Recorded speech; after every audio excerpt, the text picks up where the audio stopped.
Hi, Democrats. Today is Tuesday, March 5th, and it's time for the Chair's Daily Live.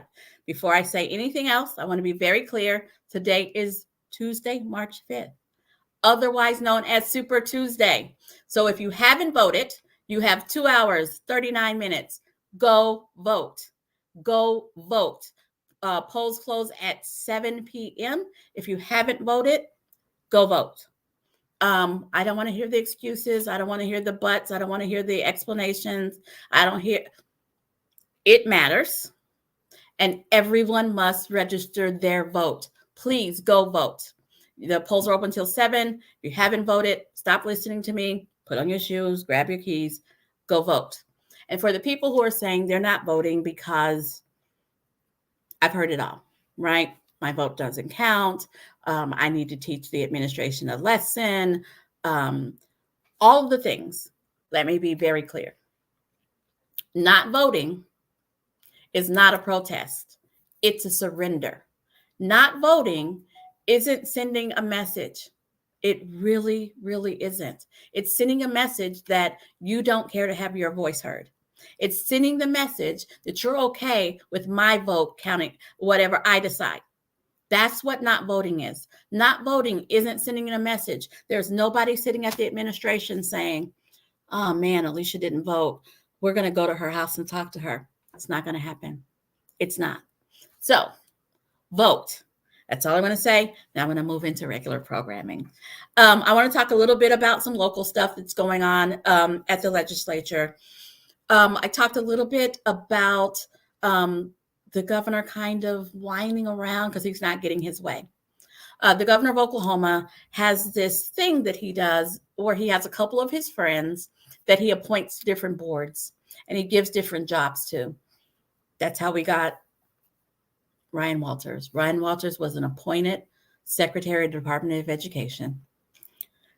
And he messed up there, but he got name recognition and he got stuff that he could put on his resume to make him look like he was qualified to be the superintendent of public instruction.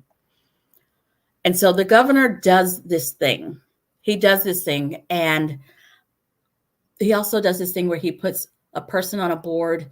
They vote how he wants them to, and then he moves them to this other board and they vote how he wants them to. And that's how he is largely able to get most of the things that he wants passed.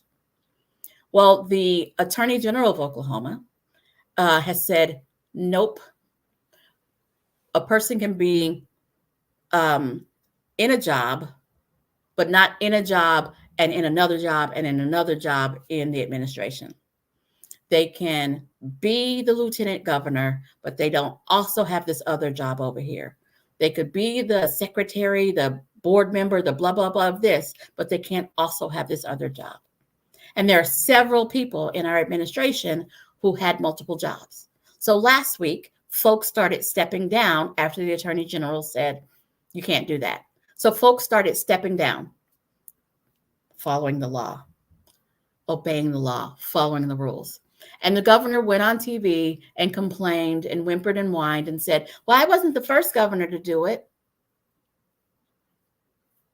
We all know, just because someone else does something wrong doesn't mean that it is okay. And so he was like, it's not fair, blah, blah, blah. So magically, miraculously, the legislature shucked a bill this week. That's where they take out the guts of a bill. A bill is supposed to be about this thing and it has this language. Well, they decide to take out that language and then they leave the bill number the way it is, but they shove in other language. And so now all of a sudden we have a bill that's going to interfere with the Attorney General's ruling and allow people to hold dual positions. It's amazing how that happens. How about the governor is the governor and he lets the legislature be the legislature? But anyway, so we've already had a shucked bill. We've already had a bill where the governor has gone down to our legislature and said, well, it's not fair. I need you to pass a law to let me do what I want to do. And there are legislators who are there to try to make that happen. But good news. I'm going to move on past the governor. Good news. The minimum wage petition that's kind of been in limbo for the last few months finally is out of limbo And they're telling the organizers that they can go forth and try and collect signatures. So on top of voting for Super Tuesday, on top of deciding to run for office maybe next month, on top of helping other candidates, I need you to be out there looking for this petition and signing this petition. This is to raise our minimum wage. The federal minimum wage, and consequently the Oklahoma minimum wage, hasn't been raised since 2009. That is 15 years ago. The minimum wage has been the same for 15 years. Y'all know that rent hasn't been the same for 15 years, that car prices haven't been the same for 15 years, that grocery prices haven't been the same for 15 years, but minimum wage has stayed the same. And so this petition seeks to get it on the ballot for us to vote for minimum wage to raise. And so I'm encouraging anybody, go sign this petition. $7.25 is not a livable wage. There are all the studies that have come out that folks can't afford an apartment, a 1-bedroom apartment on $7.25. And people need to be able to keep a roof over their head. It's just that simple. All right. Minimum wage petition, find it, sign it. It is not being run by the Democratic Party, but it falls right in line with one of our basic tenets of well-funded public education, access to affordable health care, and economic opportunity for all. Raising minimum wage fits into the economic opportunity. Speaking of economic opportunity and raising wages, there is a bill making its way through our state legislature, SB 1520, where they're trying to attract more teachers by raising their retirement earning. All I can say is I'm glad that they're looking at ways to retain teachers. So I'm going to say that as a positive and move on. Back to not so great news. Lord have mercy. So the United States Post Office, United States Postal Service, USPS, United States Postal Service is, I don't know if you've noticed, but mail is moving a whole lot more slowly than traditionally, right? Mail, when I grew up, was the most reliable service that there was, right? Rain, sleet, snow, blah, blah, blah. Well, now they are proposing that Tulsa Mail, I take it personally because I live in Tulsa, Tulsa Mail and Northwest Arkansas Mail be routed through Oklahoma City for processing before it goes out. Well, you already know that adds at least 2 days to the process. Why aren't we coming up with different programs, different processes?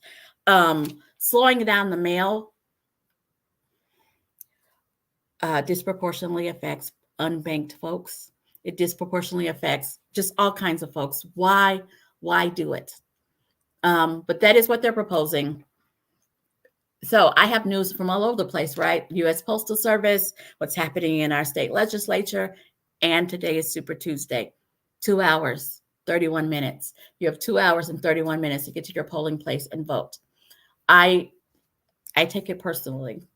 I need everybody who ever has seen me, everybody who's ever laid eyes on me, regardless of your voter's registration, everyone needs to vote.